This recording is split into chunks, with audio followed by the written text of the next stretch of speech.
Good morning friends, good morning from Alipurduar. আমরা এখন সকাল সকাল চলে এসেছি আলিপুরদুয়ারে, এবং আলিপুরদুয়ারে একটু এইটা হচ্ছে আপনার ডিআরএম। এখানে একটা খুবই সুন্দর একটা ছোট্ট খাবারের দোকান আছে, খুবই সুন্দর রুটি সবজি বানায়। তো আমরা এখানে রুটি সবজি খেয়ে আমরা জাস্ট বেরিয়ে গেলাম আমাদের ডেস্টিনেশন আজকে, যেখানে আমরা যাচ্ছি কাজ করতে, জয়গা। প্রাকৃতিক সুন্দর মাঝখান থেকে আমরা যাচ্ছি, আপনারা দেখতে পাচ্ছেন। আর অসাধারণ একটা সুন্দর একটা ওয়েদার করে রেখেছে, খুবই সুন্দর।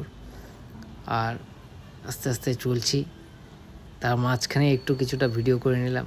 আর সেই জয়গা গিয়ে পৌঁছাচ্ছি, সেই রাস্তাটা জয়গার আপনার পেছন দিক দিয়ে যে মেইন যে গেটটা একসময় কোভিডের সময় খোলা ছিল, সেই গেটটা দিয়ে আমরা ঢুকছি।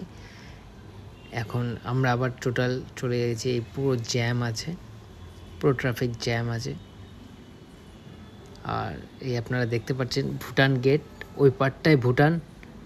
আমরা এই দেখুন ভুটান গেট থেকে সব গাড়িগুলো আসছে। এবার আমরা ডান দিকে ঘুরে যাব, কারণ আমরা ভুটান যেতে গেলে পারমিশন করতে হবে।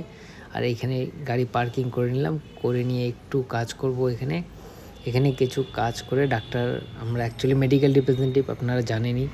তো আমরা কাজ করে আবার সেই আমাদের উদ্দেশ্য, এবার আলিপুরদুয়ার ফিরে এখানে একটু লাঞ্চ করে নেব। লাঞ্চ করার জন্য বসেছি একটা, আজকে ধাবাতে বসেছি, হাইওয়েতে আসছিলাম। তো এখানে খুব সুন্দর একটা ধাবা, সেই ধাবাতে রুটি আর সবজি নিলাম আমরা, তন্দুরি রুটি ছিল তার সাথে। আর ফেরার সময় একটা অসাধারণ দৃশ্য, আপনাদের এই প্রাকৃতিক সৌন্দর্যের মধ্যে দেখুন পেছনে গজবাবারা ছিল, এই দেখুন খুবই সুন্দর, মানে একটা চারদিকে লোক জমে গেছিলো। এই ভিডিওটাই আমি সিঙ্গেল একটি আপলোড করেছি। ভালো লাগলে শেয়ার করুন, লাইক করুন, সাবস্ক্রাইব করুন।